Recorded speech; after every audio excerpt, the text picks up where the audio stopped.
In this paradigm, ecotourism, which is an environmentally friendly venture, has been earmarked as having huge potential for development.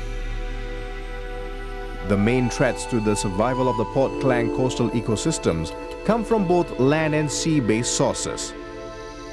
The land-based sources originate from the adjacent lands and the inflow from the upstream basins of Sungai Klang and Sungai Langat.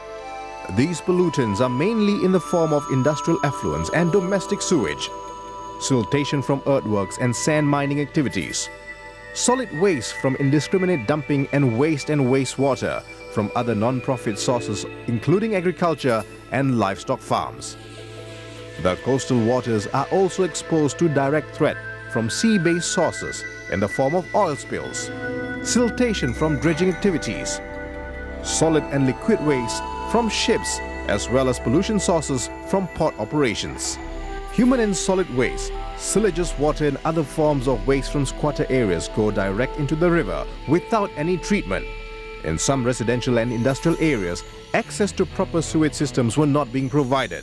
Instead, septic tanks and other forms of ineffective sewage treatment facilities were used with negative consequences. The discharge of effluent and dumping of solid waste without proper treatment is the main threat to the preservation and sustainability of the coastal zone natural ecosystem, in particular, the sanctuaries and breeding ground of aquatic habitat.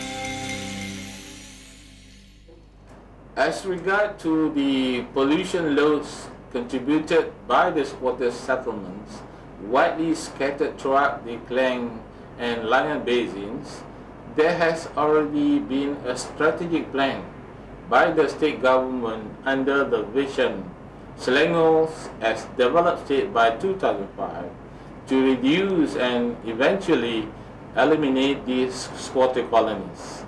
This objective could be achieved by providing low-cost houses to resettle the squatters.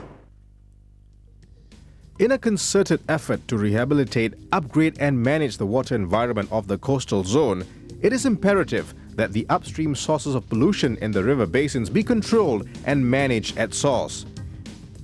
In this regard, there are two complementary programs already in the pipeline, namely the Sungai Klang Environmental Enhancement and Flood Mitigation Project and the Sungai Langat Pollution Control and Water Quality Improvement Project. The Sungai Klang project is to be implemented by the Drainage and Irrigation Department (DID) and Sungai Langat project by Department of Environment (DOE) over the 8th Malaysia Plan period. Under ICM program, the LUAS Enactment 1999 will be used as the integrating legal instrument between the various legislations in catchments and coastal zone management. A funding scheme will be established through a smart partnership concept with LUAS and other government institutions, and the fund will be utilized for environmental investments such as for erosions and earthwork control measures, zonation of land and sea, uses ecosystem protection and rehabilitation works and other usages. Tighter enforcement will be implemented by enforcement agencies through a coordinating legal instrument. To support this program, a network of observation stations will be built to monitor and assess any changes in the environmental quality indicators. Systematic planning and approval of development projects by incorporating local and structural plans and utilizing environmental impact assessment and management plans will be adopted in all aspects of development. Corridors for rivers and coastal reserves and buffer strips in zones will be established, protected and used for beneficial purposes such as recreational facilities, landscape and agroforestry. In addition, a demonstration project on ecotourism in Pulau Ketam and installation of the port's waste reception facilities in Port Klang will also be implemented under this program. Under the Public Participation Program, LUAS, local authorities, government agencies and community leaders will have to foster a closer synergistic cooperation with local social organizations such as the JKKK, Village Development and Security Committee, and with non-governmental organizations such as the Wetlands International, which is having its own public awareness program, namely Save the Wetlands Program.